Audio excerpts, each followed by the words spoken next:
सभी सागर जिले वासियों को मेरा बहुत बहुत नमस्कार। आप जो भी इस फेसबुक लाइव के माध्यम से हमसे जुड़ा है, आपका इसमें स्वागत है। आज मैं इस फेसबुक लाइव के माध्यम से आप लोगों से कुछ चर्चाएं करने के लिए आप लोगों से जुड़ा हूं। अभी सबसे पहले तो मैं ये कहना चाहूँगा कि अभी हमारे ज़िले में वरन पूरे मध्य प्रदेश में आचार संहिता लागू है और आचार संहिता में धारा 144 के तहत विभिन्न प्रकार के आदेश इसमें जारी हुए हैं। इसमें फिजिकल स्पेस में, सोशल मीडिया में और अन्य माध्यमों से जो प्रचार प्रसार के होते हैं उसके माध्यमों से जो भी तमाम तरह के रिस्ट्रिक्शंस हैं या जो भी उसमें तमाम तरह के उसमें नियम बनाए गए हैं उसका पालन करना बहुत ही ज़्यादा आवश्यक है आचार संहिता के दौरान। तो इसमें मैं आप सभी जिले वासियों से अपील करूंगा कि आचार संहिता के जितने भी जो भी नियम हैं चुनाव के संबंधित, उन सब का आप लोग बहुत ही अच्छी तरीके से पालन करें और ज़िले में शांति बनी रहे, उसका हम लोग उसको पालन करें।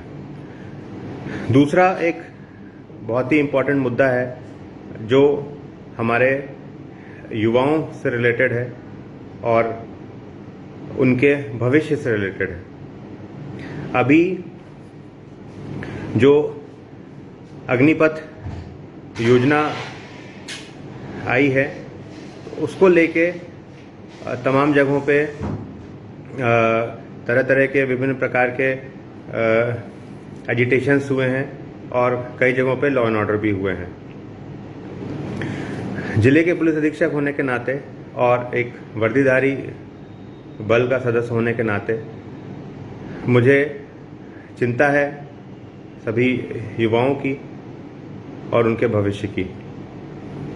इसमें मैं आप लोग को ये समझाना चाहूँगा कि चूंकि अभी आचार संहिता भी लागू है और धारा 144 के तरह तरह के आदेश लागू हैं, तो हमें इसमें इनका पालन करना बहुत ज़रूरी है। हम किसी भी प्रकार के आवेश में आके, जोश में आके कोई ऐसा कृत्य कर दें जो कि अपराध की श्रेणी में आता है, तो उससे ये होगा कि अनवांटेडली हमारे ऊपर एक आपराधिक रिकॉर्ड हमारे ऊपर दर्ज हो जाएगा, आपराधिक रिकॉर्ड बन जाएगा और उससे हमारा लाइफ लॉन्ग भविष्य में किसी भी प्रकार के, न सिर्फ सेना को लेके बल्कि किसी प्रकार के कोई भी कॉम्पिटिटिव एग्ज़ाम होते हैं, किसी प्रकार की भर्ती होती है, तो उसमें वो उसको इफेक्ट करेगा। हम एज पुलिस हम नहीं चाहते हैं कि किसी भी प्रकार से किसी भी युवा का भविष्य खराब हो और उनको आगे इस प्रकार की दिक्कत पड़े। इस योजना को लेके जो भी आपके मन में शंकाएं हैं, आशंकाएं हैं, उससे शासन प्रशासन अवगत है और वो जो भी कुछ आपके भलाई के लिए, आपके इसके बेटरमेंट के लिए, आपके भविष्य के लिए जो भी बेस्ट हो सकता है वो किया जा रहा है और जो भी कुछ होगा वो आपके जो भी सबसे बेस्ट होगा उसके लिए ही होगा। तो मेरी आप सभी लोगों से यही अपील रहेगी कि किसी भी प्रकार से, खासतौर पे जो युवा वर्ग है जो तैयारी कर रहा है या फिर ऐसे जो लोग हैं जिनके परिजन इसमें तैयारी कर रहे हैं, उनसे भी मेरी अपील रहेगी, जो माँ बाप हैं उनसे भी मेरी अपील रहेगी कि हम किसी भी प्रकार से भ्रामक जानकारियों में ना आए। सोशल मीडिया पे विभिन्न प्रकार की भ्रामक जानकारियाँ प्रसारित होती रहती हैं, कई सारी जानकारियाँ गलत होती हैं, कई सारी जानकारियों को सही चेक करने का बहुत सारा कोई साधन होता नहीं है। हम लोग उन भ्रामक जानकारियों के उसमें आ जाते हैं और फिर हमारा नुकसान हो जाता है किसी भी रूप में। तो सबसे पहले तो सोशल मीडिया पे कुछ भी चल रहा है हमको उसको बिल्कुल नहीं मानना है। हमको हमेशा जो भी हमारा लोकल थाना है उसमें जाके यदि कोई भी ऐसी जानकारी, सूचना चल रही है तो आप अपने लोकल थाने में उसकी सूचना दें कि ऐसा ये भ्रामक चीज़ चल रही है। कहीं पे भी कोई ऐसी सूचना है जहाँ पे ऐसी स्थिति बन रही है जहाँ पे लॉ एंड ऑर्डर बिगड़ सकता है या कोई स्थिति गंभीर हो सकती है तो उसकी सूचना तत्काल दें। जो भी ऐसी सूचना देगा उसको हम पुरस्कृत भी करेंगे, क्योंकि अल्टीमेटली आप यदि सेना में जाना चाहते हैं, देश सेवा करना चाहते हैं, तो ये भी बहुत आवश्यक है कि हमारे देश में जो इंटरनल व्यवस्था है, इंटरनल लॉ एंड ऑर्डर है, वो भी उस हिसाब से बना रहे। हो सकता है आपकी भर्ती सेना में हो सकता है आपकी भर्ती पुलिस में हो, पैरामिलिट्री में हो, आप ओवरऑल देश सेवा करेंगे भविष्य में। तो देश सेवा की शुरुआत अभी से होती है, और ये भी एक अपने आप में बहुत बड़ी देश सेवा है कि यदि कहीं कोई गड़बड़ होने वाली है उसकी हम सूचना तत्काल दें। सोशल मीडिया के माध्यम से आप दे सकते हैं, फ़ोन के माध्यम से दे सकते हैं, पर्सनली आके बता सकते हैं, पर यह सूचना देना बहुत आवश्यक है इसके पहले कि किसी प्रकार की दिक्कत हो और कहीं पे कोई कानून व्यवस्था बिगड़े। आप रियल मामले में देशभक्त और देश सेवक कहलाएंगे यदि आपने इस प्रकार से कोई सूचना दे दी जिससे कि एक बड़ी गड़बड़ी होने से बच गई। आज हम देख रहे हैं कि कई सारे प्रदेशों में ट्रेनों में और अलग अलग शासकीय संपत्तियों का नुकसान पहुंचाया जा रहा है। शासकीय संपत्ति को बचाना सेना का, पुलिस का, पैरामिलिट्री का सबसे पहला फर्ज होता है। यदि हम इसको नुकसान पहुंचाएंगे या ऐसी कोई हमारे पास सूचना है जिसमें हमको उसको नुकसान पहुंचाने की सूचना है और हम इसमें शेयर नहीं करेंगे, तो इसका मतलब कि आपकी तैयारी व्यर्थ है और आप देशभक्ति की राह में अभी उतने परिपक्व नहीं हैं। मैं समझता हूं कि जो आप लोग तैयारी कर रहे हैं और बहुत ही मेहनत से, बहुत ही कड़ी तैयारी कर रहे हैं, इसमें बहुत मेहनत लगती है, बहुत चुनौती होती है, परंतु हमको इस बात का भी ध्यान रखना है कि हमारा जो आचरण हो, हमारा व्यवहार हो, हमारा जो कृत्य हो, वो किसी प्रकार से भी ऐसा ना हो जो कि अपराध की श्रेणी में आता है। सोशल मीडिया पे तमाम तरह के मैसेज सर्कुलेट हो जाते हैं कि यहाँ पे इकट्ठे होना है, फलानी जगह इकट्ठे होना है, लेकिन मैं आप लोग को ये बताना चाहूँगा कि अभी चूंकि 144 लागू है, तो बिना अनुमति के कहीं पे भी एक तो इकट्ठा होना टोटली वर्जित है। वो आचार संहिता और 144 के उल्लंघन की श्रेणी में आएगा। और बिना अनुमति के सोशल मीडिया पे कोई ऐसा मैसेज सर्कुलेट करना भी कि फलानी जगह पे इकट्ठा होना है, इतने बजे इकट्ठा होना है, बिना अनुमति के यदि वो मैसेज आप सर्कुलेट करेंगे तो भी वो अपराध की श्रेणी में आएगा, क्योंकि वो 144 में उसके तहत स्पष्ट आदेश है। तो मेरी आप सभी लोगों से यही अपील है कि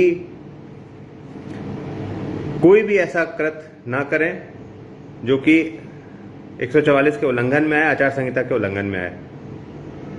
बिना अनुमति के कोई भी कृत्य नहीं होना चाहिए।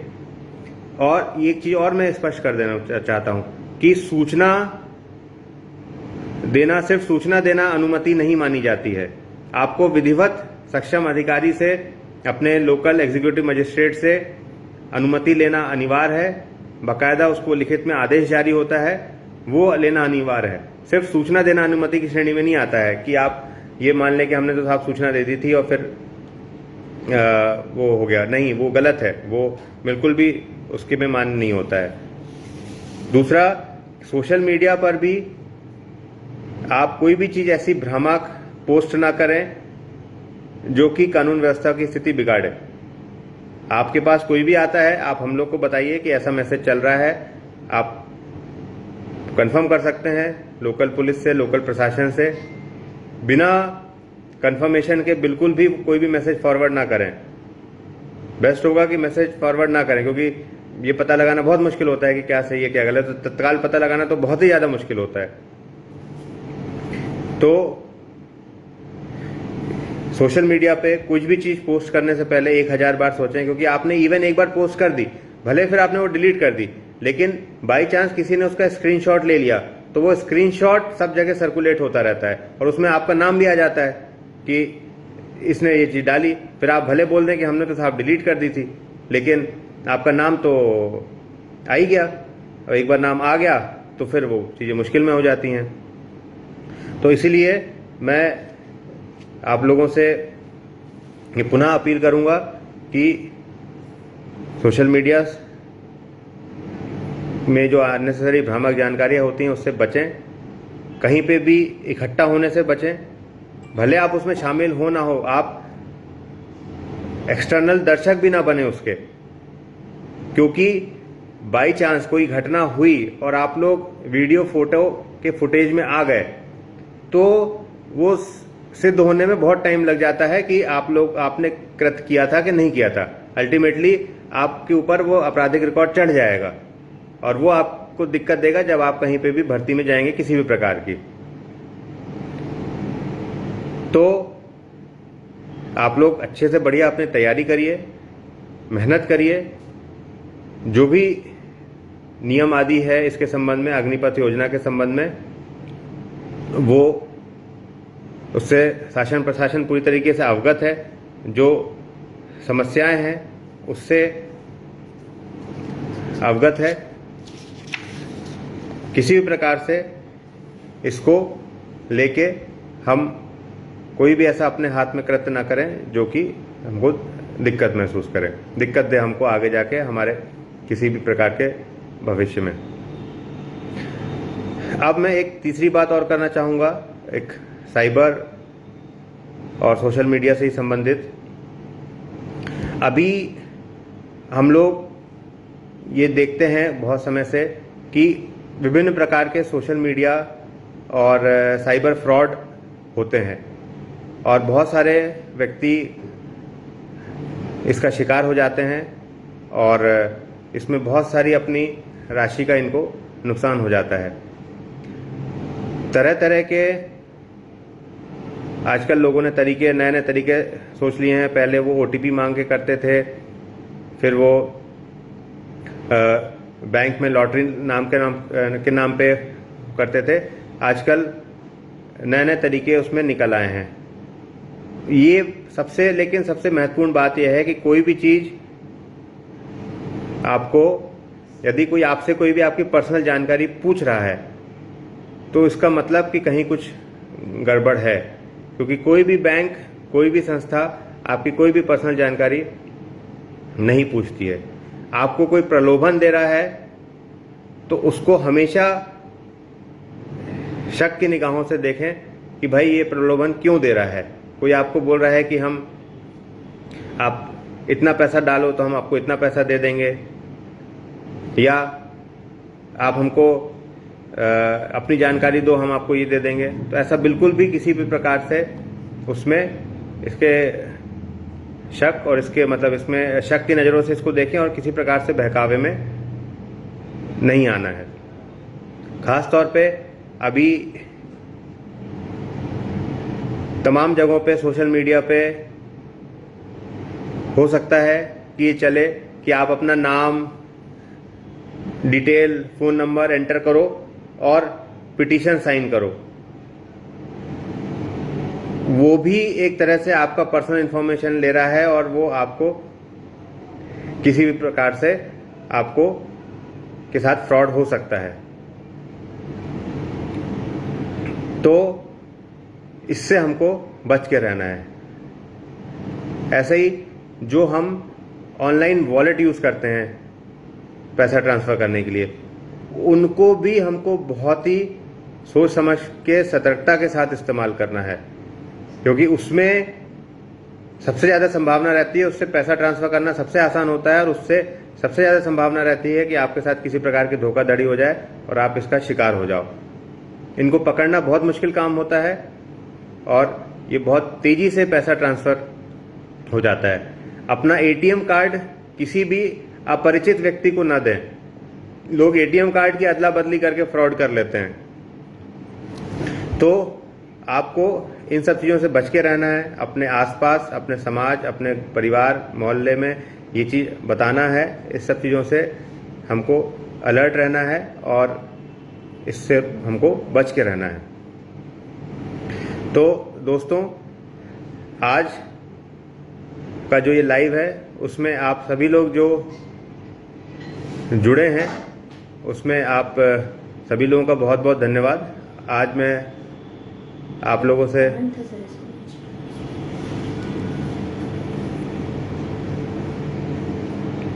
पीयूष गुप्ता जी ने एक सजेशन दिया है। आपका बहुत बहुत धन्यवाद पीयूष गुप्ता जी। हम लोग इस पे नज़र रख रहे हैं और जो भी कोई ऐसा व्यक्ति है जो कानून व्यवस्था की स्थिति को बिगाड़ेगा और उसमें दिक्कत पैदा करेगा उस पर हम लोग सख्ती से कार्रवाई करेंगे। मैं इसमें आपको ये भी बताना चाहूँगा कि अभी कुछ सोशल मीडिया पे इस प्रकार से पोस्ट डले थे, उनके खिलाफ हम लोग कार्रवाई करने वाले हैं। हमें कार्रवाई करने में बिल्कुल भी अच्छा नहीं लगता है अननेसेसरी ऐसे, लेकिन जो नियम तोड़ेगा, जो आदेश बनाए हैं उनका उल्लंघन करेगा तो उसके खिलाफ कार्रवाई होगी। संबंधित व्यक्ति ने एक जगह पे इकट्ठा होने के लिए सोशल मीडिया में पोस्ट डाला था, उसको कई सारे लोगों ने 4-5 और अन्य लोगों ने उसको शेयर किया था। उन सभियों के खिलाफ हम कार्रवाई कर रहे हैं, क्योंकि इस प्रकार से बिना अनुमति के कहीं पे भी लोगों को इकट्ठा कराना, मैं पहले ही बता चुका हूं कि ये धारा 144 के उल्लंघन की श्रेणी में आता है। हमें अनफॉर्चुनेटली वो कार्रवाई करनी पड़ेगी। तो इसलिए इस प्रकार के सोशल मीडिया में मैसेज डालने से बचें, फॉरवर्ड करने से बचें। बिना अनुमति के ना ही उसको फॉरवर्ड करें, शेयर करें, लाइक करें, कमेंट करें और ना ही उसमें शामिल हों ऐसे किसी उसमें। वो सारे आयोजन आचार संहिता के उल्लंघन में आते हैं, 144 के उल्लंघन में आते हैं। तो बहुत बहुत धन्यवाद आप सभी का। इसमें आप लोग हमको कमेंट कर सकते हैं, जो भी आपको कोई सुझाव है, कोई आपको सूचना देनी है, कोई हम किसी प्रकार की कोई जानकारी आपको शेयर करना है तो आप बिल्कुल शेयर कर सकते हैं। इसमें विभिन्न मुद्दों पे हम रेगुलरली आप लोगों से इंटरेक्ट करते रहेंगे। अभी जो एक मुद्दा था जो युवाओं से रिलेटेड था और हमें बहुत ज़्यादा चिंता है कि इनका भविष्य किसी प्रकार से खराब ना हो, गलत लोगों की सलाह ना मिल जाए, गलत लोगों के ये सोशल मीडिया से या गलत लोगों के बहकावे में आके कुछ ऐसा कृत्य ना कर दें जो कि अपराध की श्रेणी में आता हो। तो इसलिए ये आप लोगों से ये बात करना बहुत आवश्यक था, ये बताना जरूरी था कि तमाम आदेश लागू हैं। तो मैं आप सभी लोगों से पुनः आखिरी में यही अपील करूंगा कि हमारे ज़िले की हम शांति व्यवस्था बना के रखें। कोई भी समस्या है आप आइए, हमारे पास आइए, चर्चा करिए। शासन प्रशासन है, मैं हूँ, कलेक्टर साहब हैं, आईजी साहब हैं, डीआईजी साहब हैं, कमिश्नर साहब हैं, तमाम अधिकारी हैं। आप हमसे आके अपनी बात रख सकते हैं, चर्चा कर सकते हैं, परंतु किसी प्रकार से कहीं पे भी इकट्ठा होना अलाउड नहीं है। धारा 144 लगी है और उसका पालन हम लोग कराएंगे और हम लोग बिल्कुल सतर्कता बरतेंगे। कहीं पे भी कोई गड़बड़ करेगा तो उस पर हम लोग फिर कार्रवाई करेंगे, या तो प्रतिबंधात्मक कार्रवाई करेंगे या फिर एक्चुअल कार्रवाई करेंगे। आप सभी का इससे जुड़ने के लिए बहुत बहुत धन्यवाद। सागर पुलिस आपका बहुत बहुत आभार प्रकट करती है और स्वस्थ रहें, खुश रहें और शांति बनाए रखें, अपने आसपास स्वच्छता बनाए रखें। बहुत बहुत धन्यवाद। जय हिंद।